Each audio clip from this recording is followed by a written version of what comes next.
Good morning. Araw ng check-out ngayon. Um, Napadala ko na yung luggage ko sa Osaka. So, ang dala ko na lang ay mga hand carry. Pero, medyo madami pa din siya. So, pagdating ko sa Himeji, ako ay mag-iiwan sa coin locker. Hopefully, may coin locker na available for the size of stuff that I have. Pero light breakfast lang muna tayo ngayon. I'm gonna try this chai tea latte na nabili ko sa Lawson. And of course, I have my melon pan. And kumuha din ako nitong pudding nila. Parang leche flan natin. Yeah. So, yun muna yung kakainin natin. Kasi chill day tayo sa Himeji today. I have about 4.5 hours there to see the castle. Hindi naman kasi ako mag-onsen, no? Hindi ko ma-imagine yung nagsusok with other people. So, hindi ako mag-onsen. I just want to see the castle. Actually, kahapon nung dumaan yung Shinkansen, nakita ko na siya on its way and ang ganda niya. So, I wanna do that. And I might go to Mount Sosha for the ropeway kung kakayanin ng time. Pero gusto kong mag-relax. Ayoko yung kagaya kahapon sa Okayama na I'm going from one bus to another and then sort of like worrying kung aabot ba ako dun sa spot ng reserved seat ko. So, I figure this time around, chill lang. Kung hindi natin magagawa, hindi natin magagawa. Okay? Gusto ko lang magpahinga. But, yun. In the meantime, I'm gonna have a little bit of breakfast. And then, siguro yung next part ng vlog na to, nasa Himeji na tayo.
So, kumuha ako ng coin locker dito.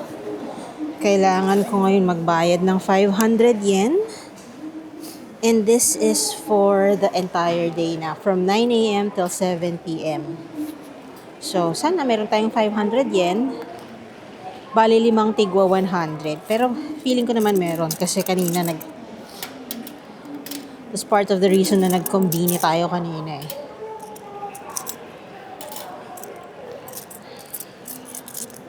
Four and come on 5. Yan. At nandito naman yung aking JR Pass. Yan. So, ilalagay muna natin yung mga coins bago ma-release yung susi.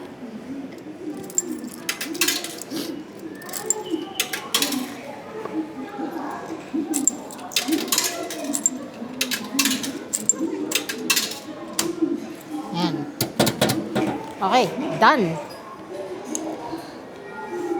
Now we need to make sure we keep our keys. Yan, sakto kakulay pa siya ng aking water bottle. So, 14:15 dito sa loob ng Shinosaka Station. Sorry, Himeji pala. Himeji Station.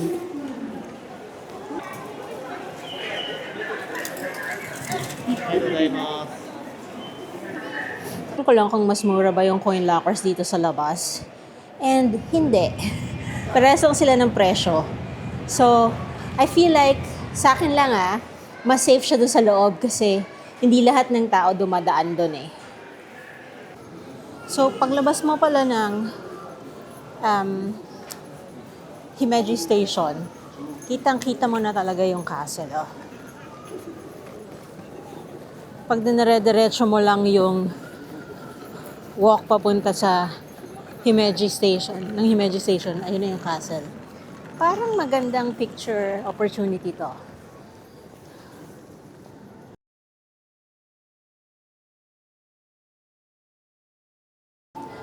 So, since nandito na tayo, I'm gonna do a quick Google kung saan ang okay na cafe malapit sa Himeji Castle. I hope hindi siya Starbucks kasi parang ayoko namang pumunta ako ng Japan para mag-Starbucks, diba? Eh, ang sarap ng kape ng mga Hapon.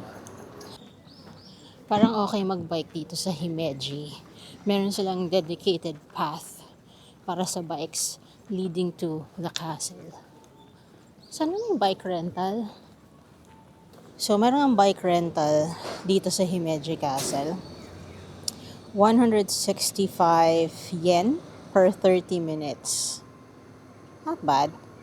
First, i-register mo. So, kailangan mong i-download yung app. And then, i-unlock mo using the app. And then, i-return mo na lang din siya. And hindi kailangan dito sa mismong area na to as long as merong cycling port within the area of Himeji Castle. O, diba?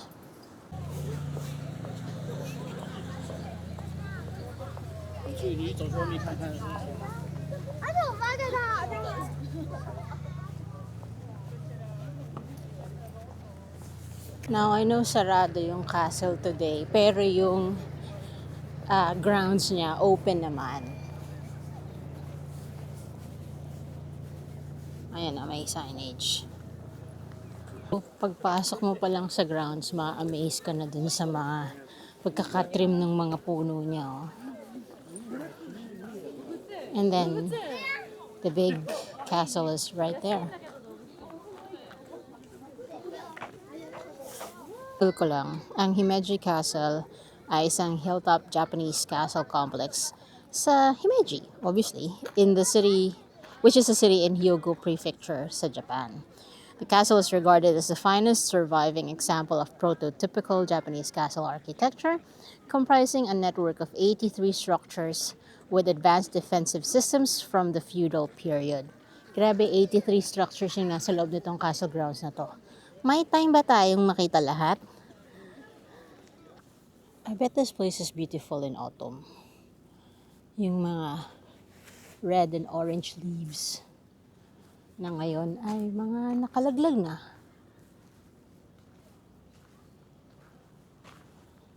It's still mesmerizing though. Ang impressive ng moat dito ha. Definitely better than the one that I saw at Okayama Castle. Parang mas alaga to. Yung Japanese garden, yung Kukuen, nasa labas siya actually ng grounds. So yung walls na yan is really just for the castle. If you wanna see the Japanese garden, ito siya. Dito sa gilid. So instead of going inside the castle, you turn to the left. Tapos makikita mo na yung entrance niya dito.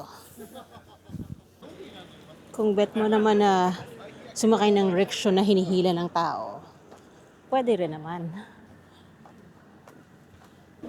Guys, sarado din yung garden. December 29 and December 30. Okay? For your kaalaman. Gets ko na kung bakit sa planner ko, December 31 ko nilagay yung Himeji Castle. Dapat sinunod ko yung plano ko eh. Dapat nag-Osaka na ako today. Tapos bumalik na lang ako. Pero okay lang. It's fine. It's a chill day. So, nahanap ko na yung bus stop. Route number 10, yung kailangan natin. Or bus number 10. Tapos ang last stop niya, yung Mount Sosha Ropeway na. Okay, so every 20 minutes yung arrival ng bus, 320 yen ang pamasahe. Pwede ang IC card, so hindi nyo kailangang magpanic na wala kayong barya. Ang last stop ay yung Mount Social Ropeway, so hindi rin kayo kailangan kabahan. Pero medyo mahaba yung biyahe niya, parang mga 32 minutes kasi 24 stops. Local bus kasi siya. Hindi siya direct or limited express or anything like that. So just be prepared. Namiss ko yung last na bus, so naghihintay ako dito. Buti na lang lagi namang may mga ganyang upuan sa intayan. Tinawag kasi ako ng kalikasan, so kinailangan kong maghanap ng banyo para jumingle. Alam nyo, habang nakasakay ako dito sa bus, tapos tinitingnan ko yung tanawin sa labas. Naisip ko lang, ang daming mga magagandang lugar sa Pilipinas na ang saya sanang puntahan. Ang daming ang sarap biyahihin kung convenient lang sana yung transport sa Pilipinas. Kung madali lang sana. Kaso, ang hirap eh. Ang hirap magbiyahe sa Pinas. Pahirapan. Palabas pa lang ng Maynila, ang hirap na eh. If we had a good transport system, ang dami siguro nating turista. Kung isipin kasi, parang feeling ko ang dami nating magandang natural resources and destinations, pero nalilimitahan yung paggalaw-galaw natin kasi ang hirap ng transport, ang mahal pa.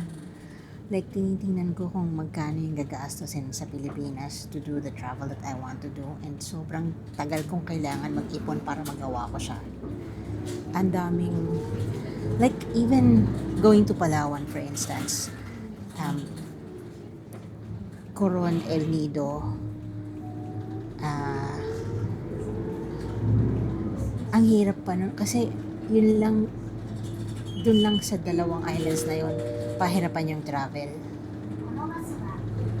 Tapos ang dami pang nang-aabuso. So paano ka mga enganyong magbiyahe sa Pilipinas? Yung tama yung sinasabi ng mga ibang Pinoy na parang mas sulit pa na mag-travel sa ibang bansa kasi halos parehas yung presyo ng kung magbabiyahe ka sa Pilipinas versus sa ibang bansa. Mas convenient pa. Imagine trillions of pesos going to corruption when you can be building bridges, roads, airports, ports, ferries. Diba? Wala eh. Grabe yung kapalan ng mukha. Okay, so ang return ticket ay 1,200. 12:45 na yung inabutan ko kasi late ako ng konti. Nagpapasakay sila every like 3 minutes before the actual departure. Dumating ako 12:29 na. So, nakaalis na yung last. So, waiting tayo for the next one. Na-intriga ako. Corn soup. 高さ以上に。そちらさんの登ってまいります。このロープウェイは昭和33年3月に運行が始まり、今年で開業67年目を迎えました。初代のゴンドラは30名様乗り。So, marami siyang temples dito. Pang titingnan natin sa mapa. Mahangin eh. Ang dami oh. Neomon, Joyon. Some constructed as early as 986 AD. Yung money din pala. 970 AD. Pagsisisihan ko ba ang pag-akyat dito? Hindi ko naman siya kailangan tapusin, diba? Ito yung mag-shota na tumulong sa akin kanina kasi late yung bus. Akala ko na mali yung bus stop ko. benevolence. While most temple bells are rung to mark the time or special occasions, this particular bell was dedicated to offer prayers for world peace and spread Buddhist teachings. Yan siya. Hinihingal na ako. Pero when you walk up, merong mga Buddhist statues na nakaikot. Grabe.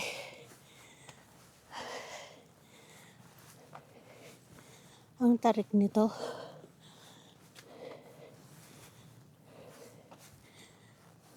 Nakaisip na maglagay ng temple dito. Ang sarap sa bunutan. Balik na ako. Hindi na ako magpapanggap. Baka ikamatay ko pa to. Pala nung tinanong ako kung walking ba, sumabay na lang ako sa shuttle. Meron yatang shuttle na diretso hanggang sa dulo na eh. At gano'n na lang. Definitely mas malamig dito sa bundok kaysa sa baba. At medyo mainit kanina sa sa sintayan ng bus. Pero dito malamig. Doon sa mahabang paglalakad at pag-akyat nun. And also, takot din ako na baka hindi ako umabot sa Shinkansen ko. Yung mga dahilan natin kung bakit tamad tayo umakyat. ましては、正式には1月1日になっているんですが、午前2時を最終ということで、夜間運行、午後9時から数時間、ロープウェイ運行させていただくことになっております。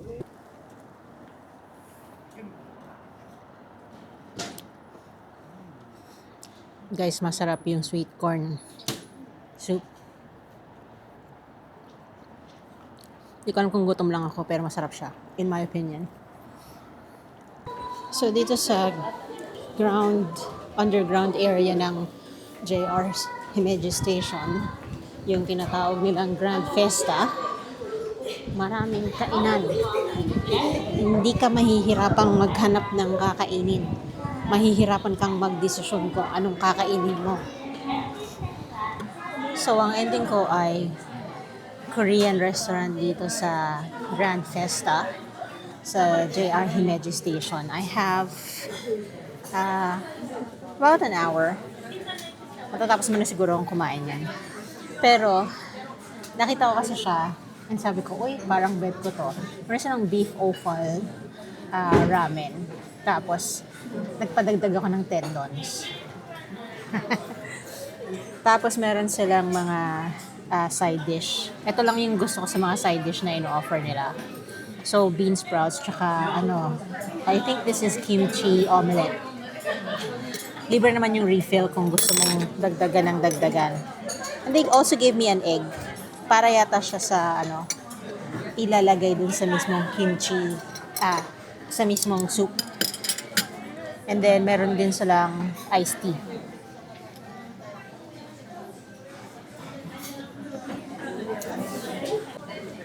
Good luck sa babaeng nakaputi. Ako yon. So, ayan, umuusok pa. Ang laman nito, meron siyang beef offal na. Pero meron din siyang, nagpadagdag ako ng tendon. Naharap ko kayo. Itlog.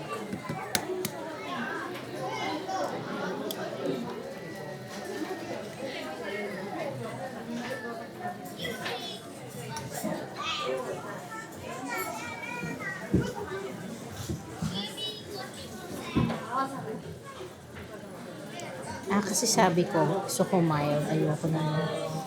Kaya walang, hindi red yung yung sabaw, which is fine. Kasi, mas okay yun for me. So, meron siyang sundubu, yung pangalan niya. Kasi may, tofu, silken tofu. Tapos, nagpalagay ako ng tendons na additional. Pero, ang meat niya talaga ay offals. Tapos ramen version na kinuha ko, hindi rice. In fairness, okay yung ano nila, yung mga side dish nila. Hindi siya mga maraming side dish. Masarap yung omelette. Masarap din yung ang tawag dyan, yung bean sprouts. Idurugin ko lang yung tofu nito para soupy at saka maging creamy din yung sabaw. Pero yung yolk, napabayaan ko siyang medyo maluto ng konti para maging creamy.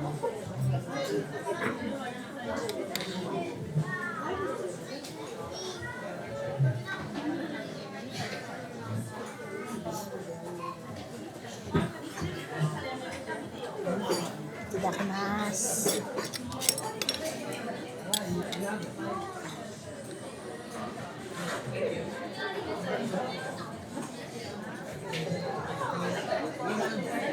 Ayan na nga yung kinakatakot ko. Ang mga sabaw ay tumatalsik. Hindi lang hindi siya red. Wala siyang dot-dot.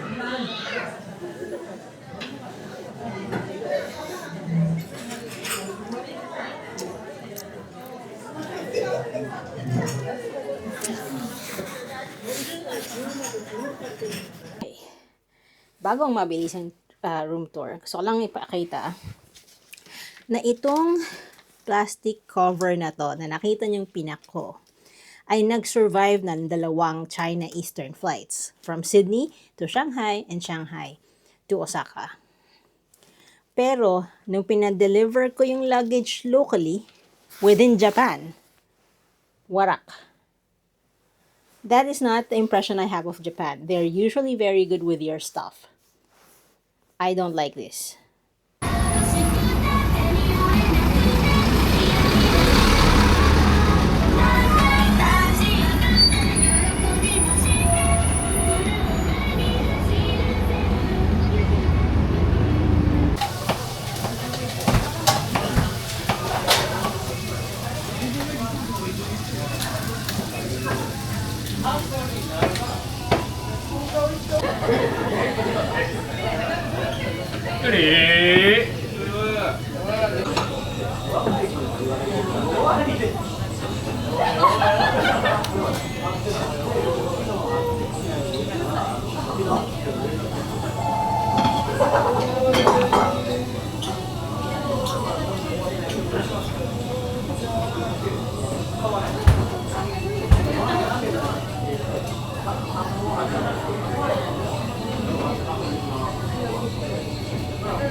So, nag-order ako ng yakitori, 5 different ones. Ito, chicken na may green onion ako sa tapos, hindi ko alam kung ano yung iba yun. Malalaman natin pagkain natin.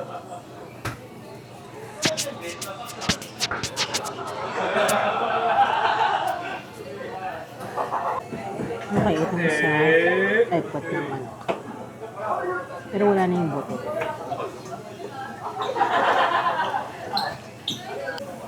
Ito sa tingin pa lang alam ko na puso.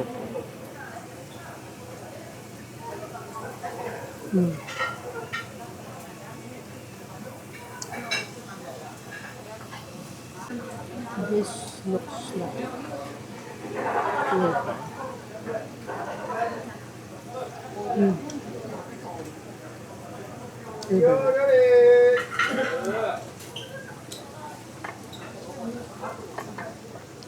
Sakto iron deficient ako.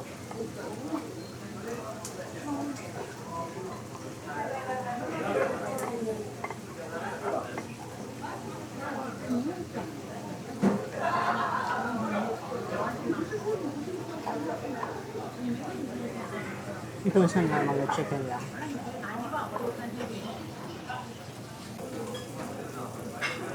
Nag-order din ako ng deep fried gizzard. Tapos may QP mayo. Pansin niyo ba, mahilig ako sa laman loob. Kahit yung ramen ko kanina, beef opal, tsaka beef tender. Mainit pa to, ayok mapasok. Tapos ito ay potato with cheese and mintay ko. Ang tanga ko, hinawakan ko yung cast iron. Sabi nga niya mainit. Okay, ang ating first combini run dito sa Osaka, syempre, yung parfait at saka yung peel ko. Pero baka bukas na natin to kainin kasi may iba pa ako mga binili. Ang weird ng ano dito, ng fridge. Anyway, I've been curious about this Coca-Cola Plus kasi apparently this is supposed to be for weight loss. Coke na pang weight loss. Medyo na weirdan ako doon. I also got itong GABA. Di ko alam kung ito yung tamang version niya, pero meron silang chocolate na pampatulog. Nakakatulong para makatulog ka. At kung effective yan, uuwian ko yung asawa ko niyan. Pero, ito yung gusto ko talagang i-try. Nakita ko lang to, nasa ibabaw siya. Di ko alam kung bakit may nagbalik. Pero, this is pistachio na, oh my God, akala ko pistachio ice cream. Tongworks, ano lang siya, parang ice candy. Ito, papakita ko sa inyo. Boplox. Oh. Ayan. Ayan siya. So, pwede mo siyang i-separate and you can have either both of them or one at a time. Pero frozen siya eh. So, shouldn't this be like ice cream? I don't know. I'm confused. Pero ito siya. Papico? Yeah. And then, I'm just supposed to, tinignan ko na yung likod eh. I'm just supposed to do that and lalabas siya.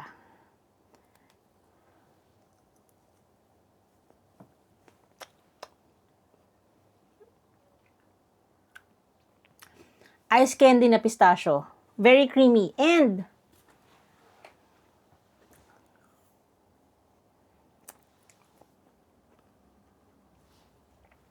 lasang natural na pistachio.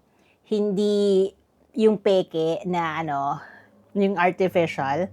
Lasa siyang natural na pistachio. Good find! Actually, akala ko palpak, pero okay siya. Bago tayo madala, tikman natin tong weird na Coke na to. Lasa ka bang Coke? Oop. Nayinig-yinig siya sa kanina eh.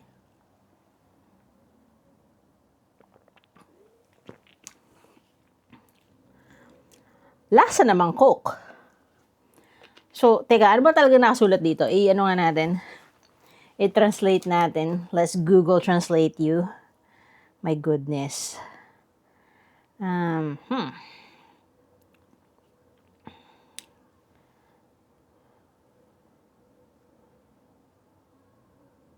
With 1 meal a day, absorption of fat in with 1 meal a day, guaranteed food.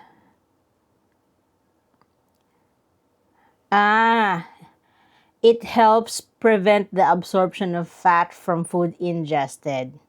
Makes the upper body soft. yun yung direct translation niya. Tapos itong GABA, since we're translating, reduce temporary and psychological stress caused by work and study. So, ano siya?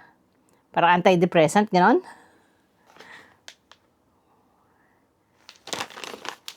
Ano ba yung nakalagay sa likod? Baka merong mas may saysay yung nasa likod. Chocolate that has been softened, Wala eh. Domestic production of foreign Notification. This product contains amino acids and it has been reported that aminobutyric acid has the function of reducing temporary and psychological stress due to work and study. Well, we will see. Yung nakita ko kasi sa Facebook Reels yun eh. Hindi siya TikTok eh. Sabi niya, hanggang 3 lang yung kaya niya kasi nagkakaroon siya ng very lucid dreams kapag umabot siya ng, lumagpas siya sa 3. So, I'll probably try 1 or 2 just to see how it goes for the next couple of nights and I'll report back kung nakakapagpahimbing nga ba ito ng tulog. Oh, ubusin ko na ice cream ko. Magpahinga na rin kayo.